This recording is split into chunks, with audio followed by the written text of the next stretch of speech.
자, 우리 오늘 수업 저번 시간에 이어서 소화에 대해서 조금 더 자세하게 공부해 보도록 하겠습니다.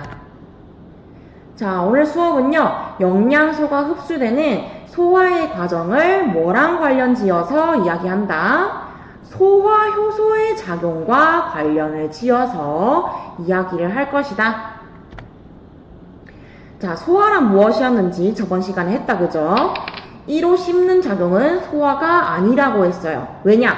이런 녹말의 길다란 분자 구조가 이로 씹어봤자 그대로 녹말로 남아있다 이거예요.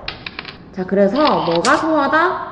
침에 의한 작용이 길다란 분자 구조에서 조금 짧아지는 엿당이라는 분자 구조로 분해가 되더라 라는 거. 그러면서 세포막을 통과할 수 있을 만큼의 크기로 분해가 되는 과정을 우리가 소화라고 했다. 그죠? 그래서 탄수화물, 지방, 단백질 등 음식을 먹어서 섭취한 영양소가 세포 안으로 흡수될 수 있을 만큼 작게 분해가 되는 과정을 우리가 소화라고 했습니다. 자, 이렇게 소화가 일어나는 것에서 도와주는 기관들이 있을 텐데요. 그것을 소화기관이라고 합니다. 되게 많다, 그죠? 요 모든 것들이 소화를 도와주는 기관이라고 해서 이걸 통틀어서 뭐라고 하느냐? 통틀어서 소화계라고 합니다. 기관들의 집합이니까, 그죠? 영양소의 흡수와 소화를 담당하는 기관계에서 소화계입니다. 자, 그러면 반을 나눠서 보도록 할게요. 자, 입에서부터 대장까지 요 것들은 하나의 관으로 이루어져 있거든요. 음식물을 먹어서 대장으로 나오는 것까지 요 이어져 있는 관을 소화관이라고 하고요. 이 음식물이 직접 통과하는 부분을 이야기합니다. 자, 그러면 침샘, 간, 쓸개, 이자는 뭔데? 했을 때 이 음식물이 직접 통과하는 구간이 아니고요. 소화관에 소화액을 분비하는 곳이라고 해서 소화샘이라고 합니다. 자, 그렇다면 소화작용을 위해서 필요한 것들이 무엇이 있을까요? 그렇죠. 침이 필요하겠죠. 그래서 이로 씹는 것으로는 다 할 수 없어 라고 해서 소화작용을 위해서는 이러한 침과 같은 소화 효소가 필요합니다. 이 효소에 대해서 중점적으로 보면서 가보도록 합시다. 자, 첫 번째 구조인 입입니다. 입에서는요, 침샘에서 뭐가 나온다? 녹말의 분해 효소인 아밀레이스라는 효소가 생성이 되더라. 이 효소는요, 입으로 분비를 된다. 그죠? 자, 그렇다면 입에서는 어떤 역할을 해주나요? 이로 음식물을 잘게 부수고요. 그리고 침샘에서 분비된 아밀레이스라는 효소를 이용을 하여 뭐가 뭐로 분해된다? 녹말이 엿당으로 분해가 되더라. 자, 녹말은 탄수화물의 종류였다. 그죠? 그렇기 때문에 탄수화물이 처음 분해되는 장소가 입이라는 걸 알 수 있습니다. 자, 우리 지금 입, 식도, 위 이런 것들을 등등 보도록 할 건데 어떤 거를 초점을 두고 공부를 해야 되냐? 자, 입이라는 기관에서요, 아밀레이스라는 효소를 통해 녹말이 엿당으로 분해가 되더라. 무슨 말인지 알겠나요? 어떤 기관에서 어떤 효소를 통해서 무엇이 무엇으로 분해되는지 이거를 초점을 맞춰서 좀 보도록 합시다. 자, 그 다음 식도입니다. 식도는 뭐 효소 나오진 않고 그냥 입에서 위까지 이동하는 통로예요, 통로. 자, 그 다음 위입니다. 위에서는요, 어떤 효소가 나오냐? 위샘에서 펩신과 위산이 분비가 되어요. 자, 펩신은 어떤 걸 분해를 하냐? 단백질을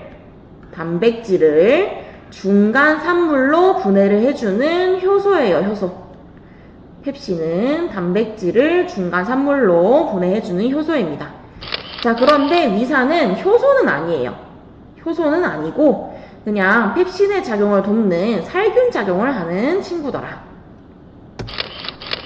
자, 그래서 위에서는 어떤 역할을 한다? 단백질이 처음으로 분해되는 장소이더라 라는 거. 자, 간 쓸개입니다. 간에서는요, 지방의 소화를 돕는 쓸개즙을 생성을 합니다. 이 쓸개즙이 쓸개에 저장이 되어요. 쓸개에 저장이 되고요. 저장된 쓸개즙이 결국에는 어디로 분비된다? 소장으로 분비가 되더라. 자, 여기서 한 가지 짚고 넘어가야 될 거는 쓸개즙은 효소는 아니에요. 효소는 아니고 그냥 지방의 소화를 도와주는 애더라 생각해 주시면 됩니다. 조금 더 자세히는 조금 이따가 자세히 보도록 할게요. 자, 아무튼 이 쓸개즙이 간에서 생성되고 쓸개에서 저장이 되며 결국에는 소장으로 분비가 되더라. 그러면 쓸개즙에 의해서 지방이 처음으로 도움을 받네요. 그죠? 자, 이번에는 이자입니다. 이자에서는요, 세 가지의 분해 효소를 생성을 해내는데, 자, 첫 번째, 녹말 분해 효소인 아밀레이스를 생성을 하고요. 두 번째, 단백질 분해 효소인 트립신을 생성합니다. 세 번째, 지방 분해 효소인 라이페이스를 생성을 하여서 어디로 분비를 하더라? 네, 소장으로 분비를 합니다. 자, 이렇게 세 가지나 분해 효소를 생성을 해서 3대 영양소의 소화 효소가 모두 생성이 되는 곳이라는 걸 알 수 있겠죠. 자, 소장에서는요, 탄수화물 분해 효소가 나와서 결국에는 뭐가 되더라? 탄수화물이 포도당이 되고요. 그리고 단백질 분해 효소가 나와서 단백질이 뭐가 되더라? 아미노산이 되고요. 그리고 라이페이스가 작용을 하면서 지방이 뭐가 되더라? 지방이 지방산과 모노글리세리드가 되더라. 이렇게 잘게 부서진 이 아이들이 소장에서 모두 흡수가 되더라. 3대 영양소를 모두 흡수하는 곳이 소장이더라 라는 걸 알 수 있겠죠. 자, 마지막으로 대장입니다. 대장은요, 효소가 나오는 건 아니고요. 소화되지 않은 음식물의 수분을 흡수하고 남은 찌꺼기들을 배출을 하는 역할을 합니다. 자, 그렇다면 탄수화물, 단백질, 지방 이것들이 결국에는 어떤 것으로 분해가 되려고 하며 이 분해가 될 때 어떤 소화액, 어떤 소화 효소에 의해서 분해가 되는지 하나씩 정리를 좀 해보도록 할게요. 자, 첫 번째 탄수화물입니다. 탄수화물의 종류인 녹말이, 그죠? 녹말이 치매 아밀레이스와 이자액의 아밀레이스에 의해서 엿당으로 분해가 되고요. 이 엿당이 어떻게 된다? 소장에 있는 탄수화물 분해 요소에 의해서 포도당으로 분해가 되더라. 얘네는 다른 거예요. 그죠? 다른 거예요. 구분을 잘 하시길 바랍니다. 자, 단백질입니다. 단백질은요, 중간 산물로 분해가 되어야 하는데 위액에 있는 펩신이라는 분해 효소와 이자액에 있는 트립신이라는 분해 효소에 의해서 중간 산물로 분해가 되더라. 자, 그러면서 마지막으로 아미노산으로 분해가 될 텐데 소장에 있는 단백질 분해 효소에 의해서 아미노산으로 분해가 되더라. 자, 마지막으로 지방입니다. 지방은요, 이렇게 덩어리가 져 있어요. 덩어리가 져 있는 것들을 쓸개즙에 의해서 이렇게 한 덩어리씩 만들어주고요. 자, 그래서 이거는 분해를 하는 것이 아니라 그냥 떼어내는 역할밖에 안 하기 때문에 그래서 얘는 효소가 아니라는 거 얘기했었죠. 자, 그래서 진짜 효소인 이자액의 라이페이스에 의해서 모노글리세리드와 지방산으로 분해가 되더라. 자, 그래서 지방은 요것들로 분해가 되더라 라는 거. 자, 이 모든 과정들을 한 장에 한번 요약을 해볼게요. 우리 한번 세로로 보도록 합시다. 녹말, 단백질, 지방. 녹말은 엿당으로 분해가 되려고 하고 궁극적으로 포도당으로 분해가 되려고 하는데요. 이때 침에 있는 아밀레이스라는 소화 효소에 의해서 엿당으로 분해되고요. 자, 1차 엿당이 되는 거예요. 그런 다음에 이자액에 있는 아밀레이스에 의해서 진짜 엿당이 됩니다. 그러고 난 다음에 소장에 있는 탄수화물 소화 효소에 의해서 마지막으로 포도당으로 분해가 되더라 라는 거. 자, 그 다음 단백질 분해 과정 봅시다. 분해 과정과 소화 과정은 똑같은 말인 거 알죠? 자, 단백질은요 중간 산물이 되어서 마지막으로 아미노산으로 분해가 되어야 할 텐데 이때 위액에 있는 펩신과 이자액에 있는 트립신이라는 소화 효소에 의해서 중간 산물이 되고요. 그런 다음에 소장에 있는 단백질 소화 효소에 의해서 아미노산으로 분해가 되더라 라는 거.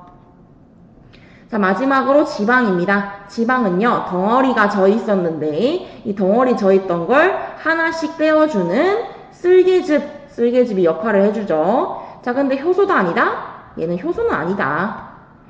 자, 이렇게 하나씩 떼어져 있는 것들을 이자액에 있는 라이페이스에 의해서 지방산과 모노글리세드로 지방이 분해가 되더라 라는 거. 자, 그래서 침에서 탄수화물이 처음 분해가 되고요. 위액에서부터 단백질 처음 분해되고요. 쓸개즙에 의해서 지방이 분해되는 걸 도와주고요. 이자액에 의해서 3대 탄단지가 분해가 되는 효소들이 나옵니다. 그리고 마지막으로 녹말은 포도당으로, 단백질은 아미노산으로, 지방은 지방산과 모노글리세드로 이 모든 것들이 소장에서 일어나죠. 그죠? 그래서 최종의 분해 그리고 흡수 장소인 소장에 다들 흡수가 되더라.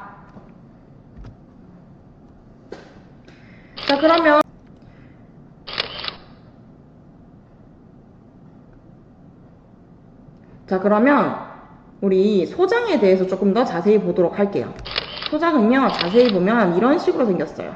소장 내벽 되게 좀 징그럽게 생겼죠? 얘를 자세히 보면 요렇게 융털이 나와 있는데요.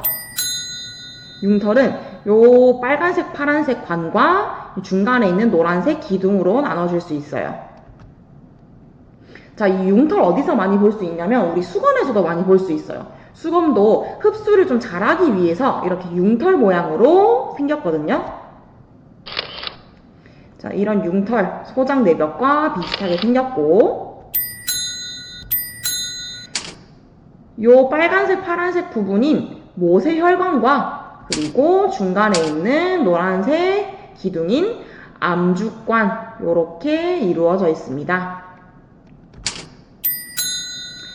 자, 이 모세혈관에서는요, 포도당, 아미노산, 무기염료와 같이 물에 잘 녹는 수용성 영양소를 흡수를 하고요. 암주관에서는요, 지방과 같이 물에 잘 녹지 않은 지용성 영양소를 흡수를 합니다.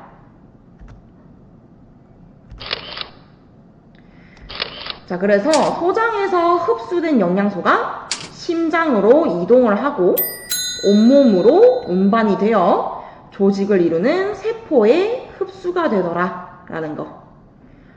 그러면 심장에서 온몸으로 운반되는 이 과정도 한번 공부를 해봐야겠네요. 자, 이거는 다음 시간에 배우도록 하겠습니다. 오늘 공부하는 내용이 좀 많아가지고 힘들었을 텐데 처음 보는 내용이 많아서 익숙하지 않은 거예요. 그러니까 한번 여러 번 보면서 한 장으로 정리도 해보고 네, 그렇게 복습을 철저히 좀 해봅시다. 수고하셨습니다.